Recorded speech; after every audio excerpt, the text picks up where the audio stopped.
Good morning students and welcome back in our video lecture with same topic cell, the fundamental unit of life, that is cell. So students, in my previous video lectures we have discussed almost all cell organelles. So today we are going to discuss or going to study about some interesting cell organelle. So before starting my topic, I want to ask you something. So you have seen many types of trees in your surrounding. So tell me, which is the common things in most of the plants? Yes, that the common thing is almost all plants are green in color. I again repeat my sentence.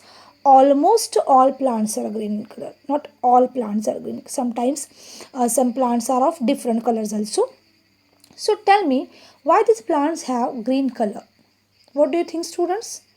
Yes, because in leaves and green parts of plants, one organelle is present which we call chloroplast. So today we are going to study about chloroplast. Then what is chloroplast? Chloroplast is one of the plastid. Means today we are going to study about cell organelle plastid. And in plastid, chloroplast is one of its type. So first we will discuss about plastid and then we will study in detail about chloroplast. So plastids are present in plants only because in animal cell there is no requirement of plastids. So plastids are present only in plant cell. So these plastids are double membrane, then semi-autonomous, and then what is meant by semi-autonomous? Semi-autonomous means these plastids are completely independent organelles because they have their own genetic material like DNA, and also they have their own ribosomes which can synthesize their own proteins. Student, this point also we have discussed in one more organelle. Can you tell me the name of that organelle? Yes, mitochondria. So in the cell, two organelles are semi-autonomous, means they can synthesize their own proteins and they have their own genetic material, so they are not dependent on cell for their survival, for their replication, for their reproduction. These two are independent organelles in the cell. So students, what are the two independent organelles in the cell? Plastids and mitochondria. These are two independent organelles in the cell. Why they are these two are independent organelles? Because they have their own genetic material, they have their own DNA and their own ribosomes. By using that ribosomes, they can synthesize their own proteins. So there are three types of plastids: leucoplast, chromoplast and chloroplast. Actually, chloroplast is subtype of chromoplast. So, we will study about all types of plastids. So, first is chromoplast. Chromoplast is responsible for colorful parts of plants, that are flowers, fruits and leaves. So, this chromoplast consists of yellow, orange, brown or red pigments. That's why these flowers, then fruits are of these shades or are of these colors. These chromoplasts give color to plant other than green color. Okay, and mostly these chromoplasts are present in petals and fruits, because you all know petals of flowers are attractive because of various shades of colors, and these fruits are also attractive because of various colors. So this chromoplast is responsible for colorful part of plant, and colorful part of plant is nothing but its petals and fruits. Okay, then sub type of chromoplast is chloroplast. So chloroplast is green in color and it is nothing but chlorophyll pigment.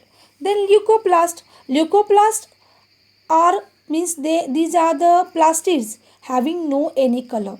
Means these are colorless or white in color because they do not contain any type of pigment. Then what is the role of leucoplast?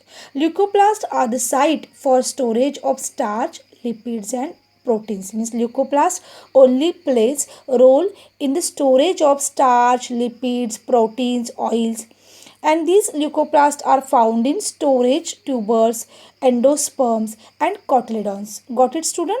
what is the role of leucoplast and what is the role of chromoplast. Now we are going to study about chloroplast in detail. So these chloroplasts are present in all leaves and all green parts of plant.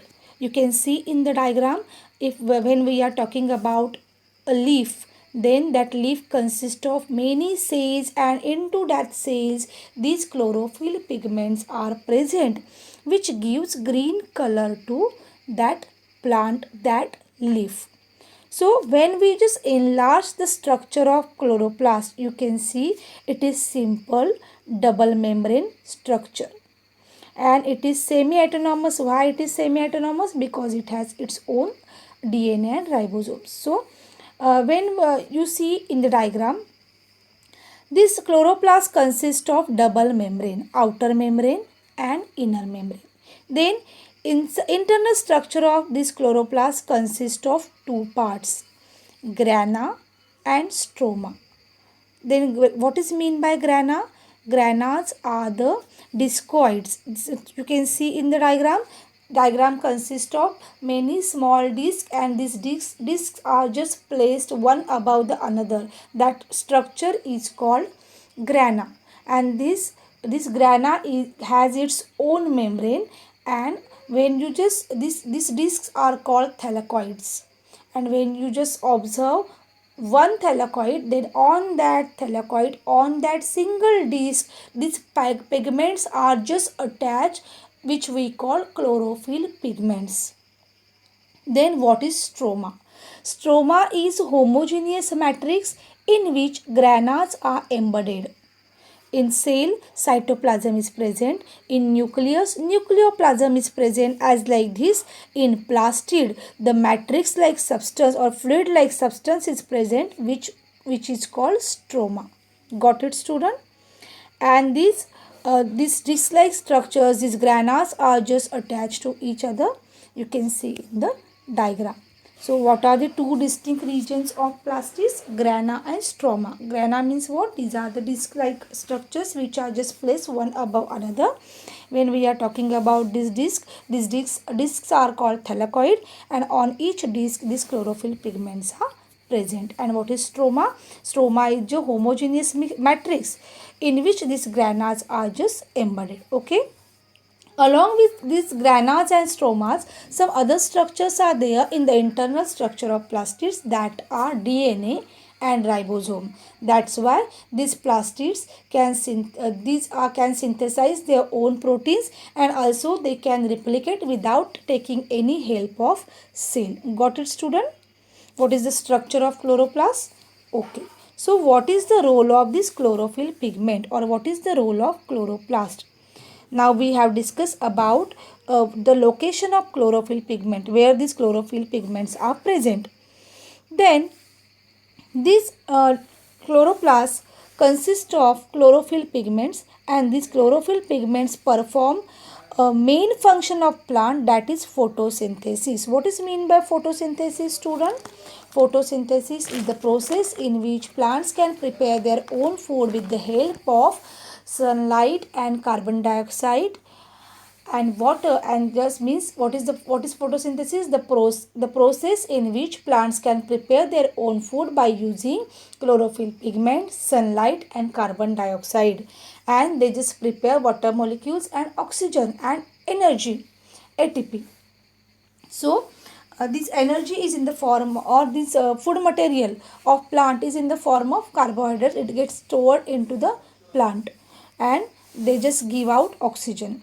So this is the main function of chloroplast, photosynthesis. So when we are talking togetherly about plastid, there are three types of plastids: leucoplast, chromoplast and chloroplast. What are the functions of plastids? These leucoplasts are responsible for storage of starch, lipid, proteins and oils. They found in storage tubers, endosperm and cotyledons.